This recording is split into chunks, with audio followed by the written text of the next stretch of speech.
ভাড়ারা ইউনিয়নের নওদহ নুরানী জামে মসজিদের উন্নতি কল্পে তাফসীরুল কোরআন মাহফিলের সম্মানিত সভাপতি, প্রধান বক্তা, সুদূর ঢাকা থেকে আগত বিশিষ্ট ইসলামী চিন্তাবিদ, মুফাসসির কোরআন আলহাজ হযরত মাওলানা নূর মোহাম্মদ সিরাজী সাহেব, অন্যান্য ওলামায়ে কেরাম, এলাকার যুবক ভাইরা, মুরব্বিয়ানে কেরাম, পর্দার অন্তরালের মা ও বোনেরা, আমরা আল্লাহ তাআলার শুকরিয়া আদায় করছি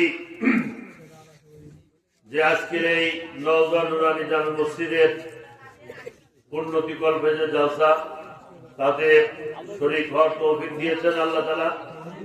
দরুদ ও সালাম বিশ্বনবী মুহাম্মদ রাসূলুল্লাহ সাল্লাল্লাহু আলাইহি ওয়াসাল্লামের উপর। আমরা আজকের এই বক্তৃতার শুরুতেই বৈষম্য বিরোধী ছাত্র আন্দোলনের অন্যতম সেনানায়ক, জুলাই যোদ্ধা, ঢাকা বিশ্ববিদ্যালয় মেধাবী ছাত্র ইনকিলাব মঞ্চের আহ্বায়ক শরীফ ওসমান হাদির শাহাদতের দোয়া করেই আমি কয়েকটি কথা আপনাদের সামনে বলতে চাই। এই ভাড়ারা ইউনিয়নের একসময় চেয়ারম্যান ছিলেন মৌলানা আব্দুল সুবহান সাহেবের শ্রদ্ধেয় শ্বশুর আকবর মোল্লা, আসগর মোল্লা, আপনারা জানেন তো। তারপরে আমাদের তুরাব আলী শেখ চেয়ারম্যান ছিলেন, আরো অনেকেই ছিলেন। আমরা এই সমস্ত ব্যক্তিকে শ্রদ্ধার সঙ্গে স্মরণ করছি। এই নওদহবাসী মনে পড়ে সেকেন্দ্রা মাওলানার কথা, যিনি এক ডাকে এই এলাকার সকল মানুষকে চিনতেন, সকল মানুষও তাকে চিনত। আমার কথা মনে পড়ে যায় সেকেন্দ্রা মাওলানার ব্যাপারে। উনি দড়িবাউডাঙ্গা হাই স্কুলের মাওলানা শিক্ষক ছিলেন। আমি 93, 94, 95 3 সেশন ইসলামী ছাত্র শিবিরের পাবনা জেলা সভাপতি ছিলাম। 94 সনে আমি যখন এই দড়িবাউডাঙ্গা হাই স্কুলের সাধারণ সভা করতে গেছি শিবিরের, তো শিক্ষক রুমে যে ওনাকে দাওয়াত দিচ্ছি, তো যা দেখি এইরকম একটা লম্বা, এরকম একটা মোটা মানুষ চেয়ারের উপর বসে এরকম বাতাস পেছে। তখন তো বিদ্যুৎ ছিল না। তো আমাকে বলতেছে, তোমার নাম কি? আমি বললাম, আমার নাম ইকবাল হুসাইন। তোমার বাপের নাম কি? আমি বললাম, জহিরুদ্দিন পরামানিক।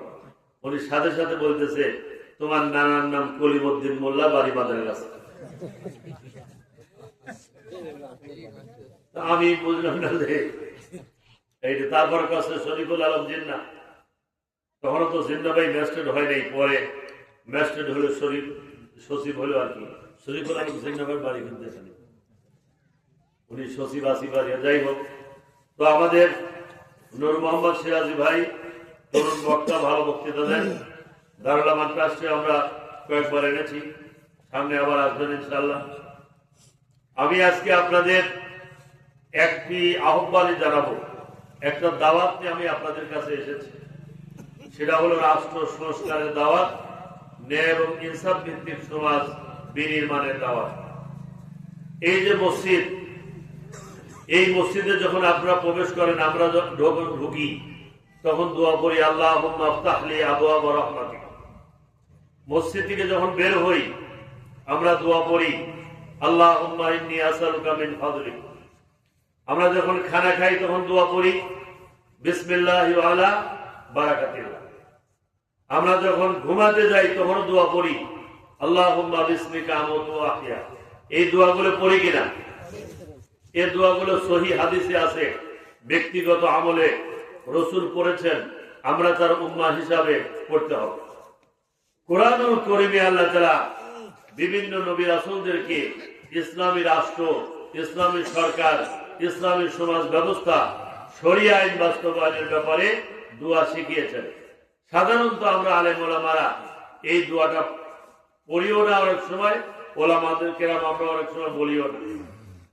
আমরা কোরআন মজিদ পড়লে দেখতে পাই, হযরত ইউসুফ আলাইহিস সালাম যখন মিশর রাষ্ট্রের দিকে লক্ষ্য করলেন, দেখলেন মিশরের দুর্ভিক্ষ, মিশরের মানুষ না খেয়ে মারা যাচ্ছে। তিনি আল্লাহ তাআলার কাছে দোয়া করলেন, রব্বি জাআলনি আলা খাযাইনিল আরদ ইন্নী হাফিজুন আলিম। হে আল্লাহ, তুমি আমাকে মিশরের রাষ্ট্রীয় ক্ষমতা দাও, মিশরের অর্থ মন্ত্রণালয়ের দায়িত্ব দাও। দুর্ভিক্ষ কবলিত মিশরকে আমি মুক্ত করে এই মিশরের মানুষের মৌলিক অধিকার, খাদ্য, বস্ত্র, বাসস্থান, শিক্ষা, চিকিৎসার গ্যারান্টি দেব।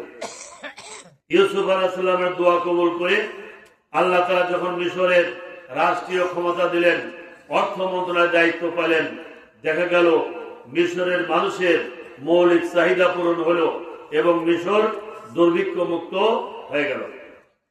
বাইতুল মুকাদ্দাসের প্রতিষ্ঠাতা, যিনি শুরু মানব জাতির না জিন জাতির নবী ছিলেন, হযরত সুলাইমান আলাইহিস সালাম, তিনি আল্লাহর কাছে দোয়া করলেন, রব্বিগফিরলি ওয়া হাবলি মুলকান লা ইয়ানবাগি লিআহাদিন মিন বাদি। সুলাইমান আলাইহিস সালাম আল্লাহর কাছে দোয়া করলেন, হে আল্লাহ, আমার গুনাহ মাফ করে দাও, আমাকে এমন একটা মুলকিয়াত দান করো, এমন একটা রাষ্ট্র শক্তি দান করো, লিআহাদিন মিন বাদি, আমার পরে আর কাউকে দেও নাই, এমন একটা সাম্রাজ্যের রাজত্ব তুমি আমাকে দান করো। আল্লাহ তাআলা সুলাইমান আলাইহিস সালামকেও মুলকে সুলাইমানি, সবচেয়ে রাষ্ট্রীয় ক্ষমতা, বড় রাষ্ট্রীয় পাওয়ার তাকে দিয়েছিলেন। আমাদের নবী মুহাম্মদুর রাসূলুল্লাহ সাল্লাল্লাহু আলাইহি ওয়াসাল্লাম আল্লাহর কাছে দোয়া করেছেন, ওয়াজআলনি মিন লাদুনকা সুলতানান নাসীরা। হে আল্লাহ, তুমি আমাকে রাষ্ট্রীয় পাওয়ার দিয়ে, রাষ্ট্রীয় ক্ষমতা দিয়ে সাহায্য করো। তাহলে আমরা এতদিন পায়খানা পেশাবের দোয়া পড়ছি নাকি বলেন? পায়খানা পেশাব গুলো সব টাইলস হয়ে গেছে। আমরা মসজিদে ঢুকার দোয়া, বাহিরের দোয়া পড়ছি, মসজিদ গুলো বিল্ডিং টাইলস হয়েছে। আমরা খানা খাওয়ার দোয়া পড়ছি, খানার মানও বাড়ি গেছে। এখন তো করকরা ভাত আর পান্তা ভাত কেউ খান না নাকি বলেন? কিন্তু আমরা ইসলামী রাষ্ট্র, ইসলামী সমাজ ব্যবস্থার দোয়া করি নাই। আগামী যে নির্বাচন আসবে, এই নির্বাচনে ইসলামী সমাজ ব্যবস্থা, ন্যায় ইনসাফ ভিত্তিক সমাজ, বৈষম্যহীন বাংলাদেশ গড়ার জন্য দোয়া করতে হবে এবং সেই রাষ্ট্র প্রতিষ্ঠার জন্য ভূমিকা রাখতে হবে। সবাই রাজি আছি তো? ইনশাআল্লাহ। সবাইকে ধন্যবাদ।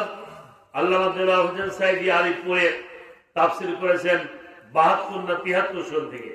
এরপরে দারুল আমান ট্রাস্টে করেছেন। এই আরিফপুর ঈদগাহ মাঠে আজকে দ্বিতীয় দিনের আমি প্রধান অতিথি, তো ওখানে আমাকে যেতে হবে।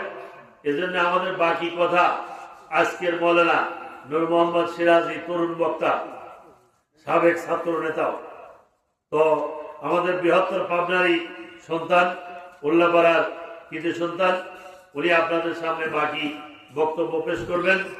আমি আপনাদের এখানকার নিয়মিত মুসল্লি নাকি বলেন?